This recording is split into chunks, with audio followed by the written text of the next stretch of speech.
Assalamualaikum warahmatullahi wabarakatuh. Kita berjumpa lagi dalam kuliah penalaran dan argumentasi hukum. Ini merupakan kuliah ke-15, artinya kuliah terakhir ya sebelum memasuki ujian akhir semester. Baik, di kuliah terakhir sebelum UAS ini saya akan menyampaikan materi sebagai berikut ya.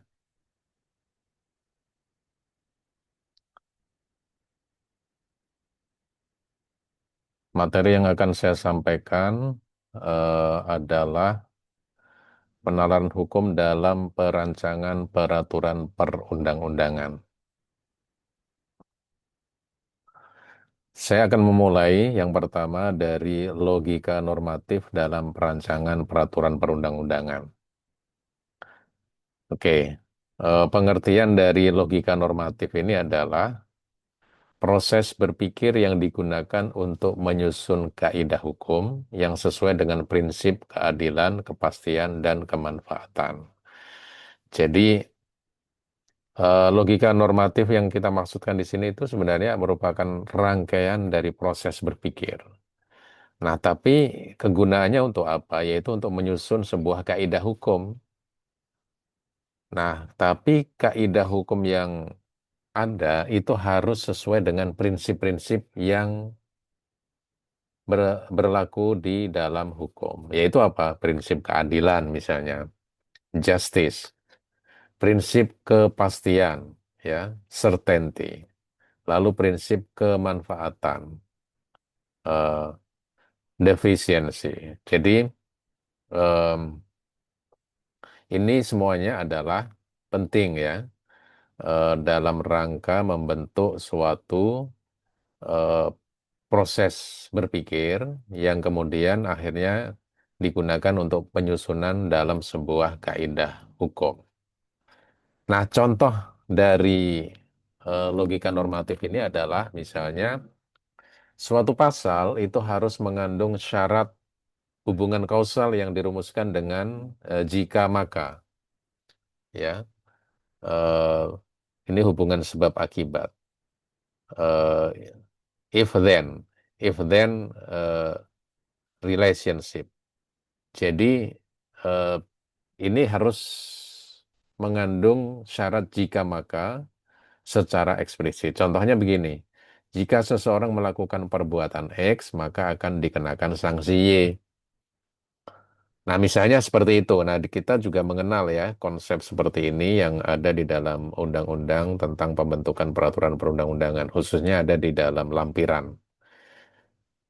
Nah, kalau misalnya prinsip-prinsip tadi itu dilanggar, maka akan bahaya ya. Kalau diabaikan itu akan menimbulkan suatu bahaya tertentu. Jadi misalnya norma hukum menjadi kabur, multitafsir, ya, atau bertentangan antar pasal satu dengan yang lain. Nah, itu tentunya yang harus dihindari. Karena itu, logika normatif ini menuntun kita ketika mengadakan proses berpikir ya dalam penyusunan kaidah hukum itu harus sesuai dengan prinsip-prinsip keadilan, kepastian, dan kemanfaatan. Seperti yang disampaikan oleh Gustav Radbruch ya. Oke, sekarang kita akan masuk ke penalaran sistematis dan hierarkis dalam struktur norma.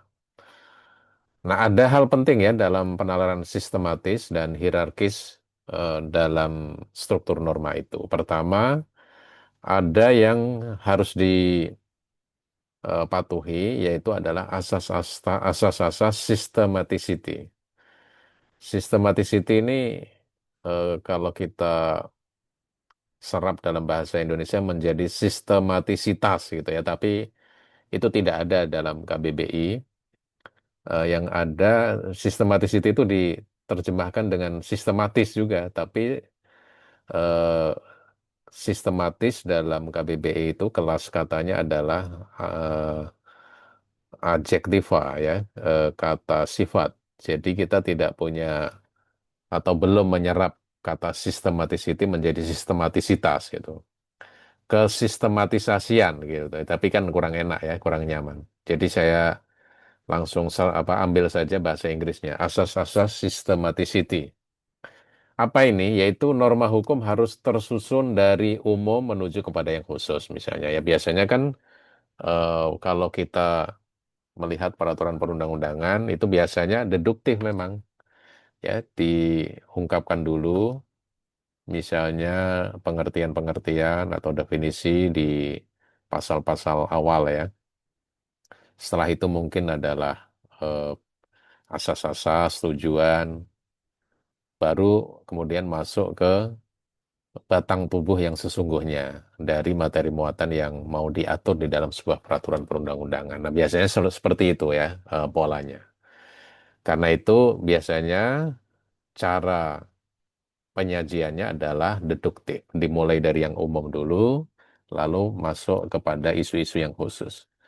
Lalu harus tunduk pada asas lex superior, lex specialis, lex posterior. Lengkapnya misalnya untuk yang lex superior ini, lex superior derogat legi inferiori. Jadi hukum atau peraturan ya yang lebih tinggi itu mengalahkan peraturan yang lebih rendah. Lalu ada lex specialis derogat legi generali. Peraturan yang bersifat khusus mengalahkan peraturan yang bersifat umum. Dan ada lagi lex posterior derogat legi priori. Peraturan yang baru mengalahkan peraturan yang lama. Nah, ini harus tunduk ya. Eh, jadi inilah salah satu cara bagaimana penalaran itu bisa sistematis dan hierarkis, ya tentunya harus tunduk nih pada asas-asas ini. Maka asas-asas ini harus dikuasai. Nah, asas-asas hukum itu tidak terbatas pada ini hanya tiga contoh saja. Yang lain-lain masih banyak ya, dan itu harus diikuti. Nah, lalu untuk struktur norma itu contohnya seperti ini. Misalnya ada undang-undang, lalu ada peraturan pemerintah, ada peraturan presiden, ada peraturan menteri. Nah, seperti ini. Eh, ini struktur norma seperti ini yang sifatnya hierarkis juga harus dikuasai dan dipatuhi. Lalu misalnya pasal dipecah lagi menjadi ayat, lalu ada huruf, ada angka. Lalu nanti ada penjelasan, ya. Setelah norma yang ada di dalam batang tubuh, ada penjelasannya, misalnya khususnya untuk undang-undang gitu ya, atau peraturan pemerintah. Kemudian ada contoh penalaran hierarkis, yaitu jika undang-undang memberikan kewenangan kepada presiden, maka peraturan presiden tidak boleh melampaui atau mengubah substansi undang-undang. Nah, ini harus dikuasai ya oleh orang yang akan bekerja, bertindak, atau berkecimpung di bidang peraturan perundang-undangan. Nah, karena itu ada legal drafting dan teknik argumentatif dalam naskah akademik. Ini dua hal yang penting ya.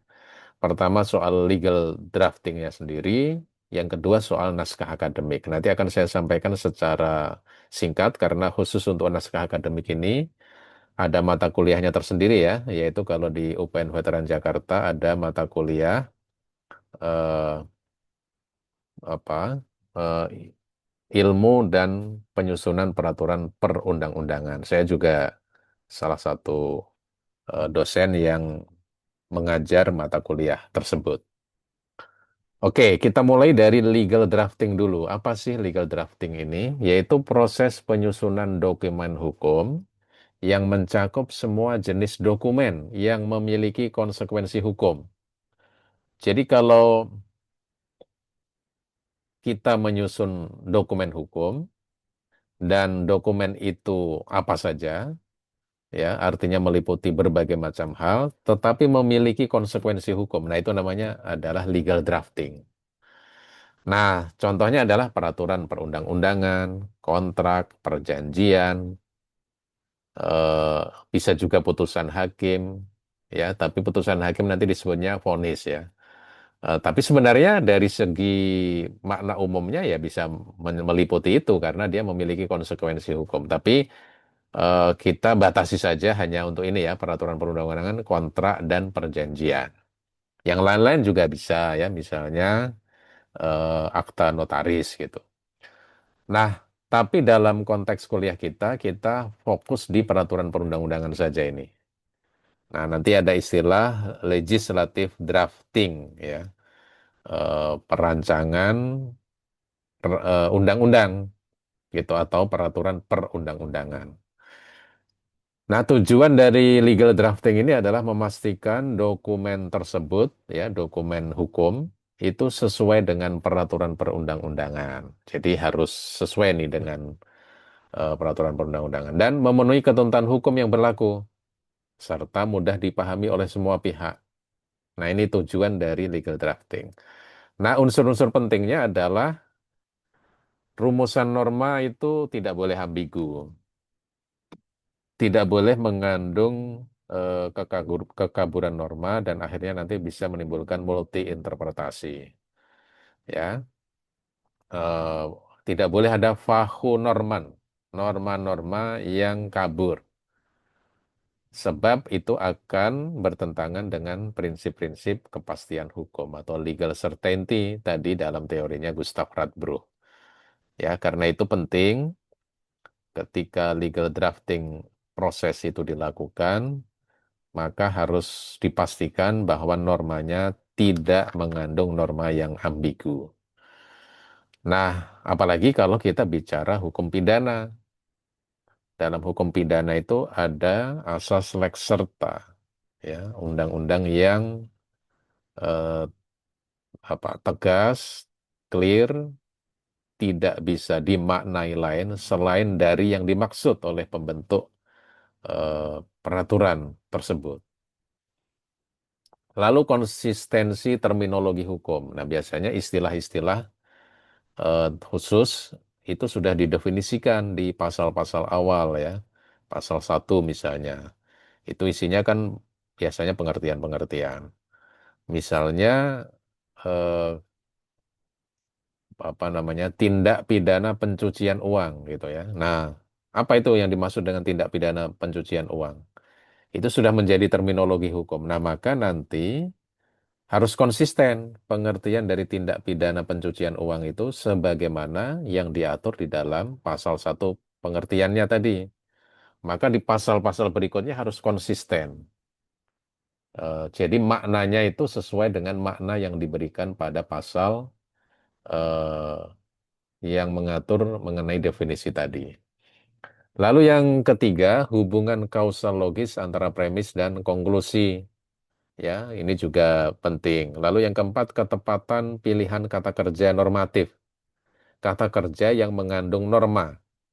Misalnya ada kewajiban. Misalnya setiap wajib pajak wajib membayar pajak, gitu kan? Nah, ini berarti adalah obligator, ya, norma yang mengandung keharusan atau kewajiban. Lalu ada yang sifatnya permittere, memperbolehkan ya karena itu rumusannya dapat. Misalnya pejabat pemerintah dapat melakukan hal-hal tertentu ya yang diperbolehkan. Begitu. Misalnya pejabat pemerintah dapat membuat diskresi. Nah, kata dapat itu berarti boleh dilakukan, boleh tidak. Ya, sifatnya mubah kalau dalam hukum Islam. Eh, permittere. Atau ada juga yang eh, dilarang, perbuatan tertentu dilarang. Prohibere. Jadi, misalnya eh, pejabat tata usaha negara dilarang melakukan atau membuat kebijakan yang mengandung benturan kepentingan. Nah, itu larangan penyalahgunaan kewenangan misalnya. Nah, semua kata kerja normatif ini harus dikuasai dan tentunya harus dipatuhi. Yang berikutnya teknik argumentatif dalam naskah akademik. Nah, kita bicara naskah akademik ini ya.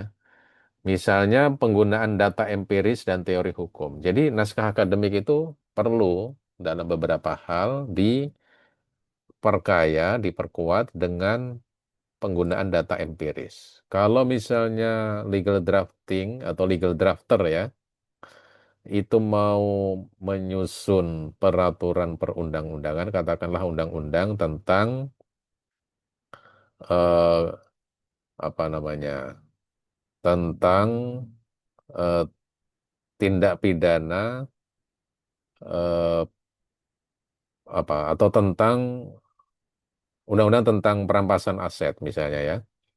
Nah, misalnya di dalam naskah akademiknya perlu juga disertakan data-data empiris untuk memperkuat dalil, memperkuat argumen kenapa RUU perampasan aset itu diperlukan.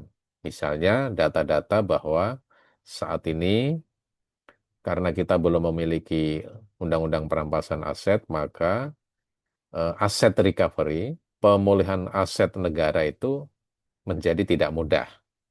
Karena tidak mudah, maka kerugian negara tidak bisa dipulihkan. Gitu ya. Karena untuk bisa merampas aset itu harus dibuktikan dulu tindak pidananya. Nah, sementara kalau undang-undang perampasan aset itu disahkan, bisa menggunakan saluran hukum yang lain, tidak harus pidana dulu dibuktikan. Ya, misalnya dengan cara menggunakan sarana hukum eh, apa hukum yang lain, yaitu yang diatur di dalam undang-undang perampasan aset yang diatur secara khusus. Nanti ada jaksa pengacara negara yang mewakili negara ini untuk menggugat misalnya ya secara perdata kepada pelaku tindak pidana korupsi. Yang berikutnya, penjabaran masalah dan urgensi regulasi. Jadi dijabarkan apa masalahnya, problemnya itu apa? Oh, problemnya adalah kita mengalami kekosongan hukum atau res vakum di bidang perampasan aset. Kita belum punya. Karena itu memunculkan urgensi untuk membentuk regulasi yang berupa RUU perampasan aset. Kira-kira seperti itu ya. Lalu alternatif solusi normatif dan justifikasi pilihan. Solusi normatifnya apa? Misalnya membentuk undang-undang, itu menjadi satu pilihan. Kenapa undang-undang harus ada? Karena kita belum memiliki, sedangkan di dalam eh, konvensi internasional tentang eh, melawan korupsi, ya di United Nations Convention Against Corruption itu misalnya negara itu di dalam sebuah negara yang merupakan pihak dalam konvensi PBB tentang pemberantasan korupsi itu, di dalamnya disarankan agar memiliki sarana hukum berupa undang-undang tentang perampasan aset atau aset recovery. Begitu ya. Nah, lalu justifikasi pilihan. Kenapa pilihannya harus membentuk undang-undang? Ya. Nah, ini harus ditegaskan di dalam naskah akademik dan semuanya menggunakan teknik argumentatif yang baik. Nah, kalau kita terapkan untuk undang-undang yang sudah ada ya, Undang-Undang Cipta Kerja, kita bisa membuat eh, uraian semacam ini. Misalnya di dalam latar belakang ya, tujuannya apa sih Undang-Undang Cipta Kerja? Oh, ternyata tujuannya adalah efisiensi regulasi dan peningkatan investasi. Jadi kita tahu ya, regulasi kita di bidang investasi itu banyak sekali. Misalnya ada perizinan dan perizinan itu mengandung red tape atau rantai birokrasi yang panjang sehingga bagi investor itu kurang menarik untuk berinvestasi di Indonesia. Sedangkan maksud dari dibentuknya Undang-Undang Cipta Kerja itu adalah untuk meningkatkan investasi. Gitu. Maka regulasi ini harus diefisienkan. Nah, itu tujuannya. Lalu approach, pendekatan apa yang mau dipakai atau teknik apa yang mau digunakan? Ternyata yang dipakai adalah Omnibus Law, ya, yaitu menyederhanakan banyak undang-undang. Seperti Undang-Undang Cipta Kerja ini, lebih dari 70 undang-undang itu diubah, ada yang dicabut, malah dengan Undang-Undang Cipta Kerja. Dan proses pengambilan keputusannya sederhana karena menggunakan teknik Omnibus Law ini persetujuan antara DPR dan Presiden bisa dalam satu kali kesempatan. Tidak perlu 70 kali lebih gitu. Nah, dari sisi ini bagus ya. Em, Maksud dari Undang-Undang Cipta Kerja ini yang dibentuk dengan menggunakan teknik Omnibus Law. Lalu yang B misalnya argumentasi bagi yang pro ya dari legislator, misalnya ada argumentasi seperti ini, bahwa regulasi Indonesia ini terlalu gemuk dan tumpang tindih satu sama lain, ada overlapping. Gemuk artinya banyak sekali peraturan perundang-undangan atau undang-undang yang mengatur tentang perizinan misalnya, mengatur tentang itu ada 70 hal yang 70 undang-undang yang isunya ada ya, makanya ada klaster-klaster. Misalnya klaster tentang ketenaga kerjaan, klaster tentang administrasi pemerintahan dan lain-lain. Nah, ini terlalu gemuk sehingga tumpang tindih satu sama lain, tidak konsisten, saling bertentangan malah normanya. Nah, tentunya ini akan menyebabkan terjadinya legal uncertainty, ketidakpastian hukum. Itu ya. Berikutnya argumen yang pro itu adalah investasi membutuhkan kepastian hukum. Investor-investor itu yang akan menanamkan modalnya ke Indonesia itu butuh kepastian hukum. Kalau hukum suatu negara tidak pasti, itu ya tidak menarik bagi para investor. Lalu penyusunan dilakukan dengan konsultasi akademik.